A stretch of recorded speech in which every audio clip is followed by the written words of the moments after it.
बातमी शिखर बँक घोटाळ्यासंदर्भातली आहे। शिखर बँक घोटाळ्याची फाईल आता बंद झाली आहे। अजित पवारांसह इतरांना क्लीन चिट मिळाली आहे। न्यायालयानं क्लोजर रिपोर्ट स्वीकारलेला आहे।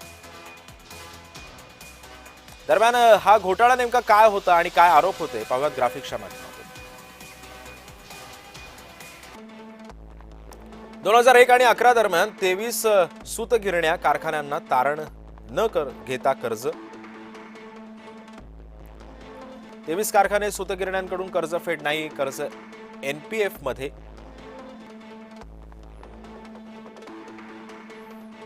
अडचणीत आलेले कारखाने अतिशय कमी किमतीमध्ये लिलावात विकल्याचा आरोप आहे।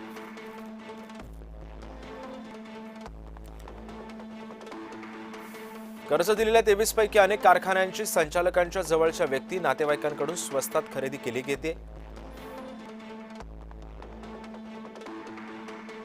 नेत्यांच्या खरेदीनंतर शिखर बँकेकडून पुन्हा कर्ज देण्यात आलं। एकूण 70 आरोपींविरोधात 25,000 कोटींच्या घोटाळ्याचा आरोपही लावण्यात आला। अण्णा हजारे, आरटीआय नेते आणि सुरेंदर अरोरा यांची या संदर्भामध्ये आणि या विरोधात याचिका दाखल करण्यात आली होती। अजित पवार, सुनेत्रा पवारांसह 70 आरोपींमध्ये काँग्रेस, राष्ट्रवादी, शिवसेना, भाजप, शेकापचे नेते, आर्थिक गुन्हे शाखा आणि ईडीकडून तपास सुरू झाला।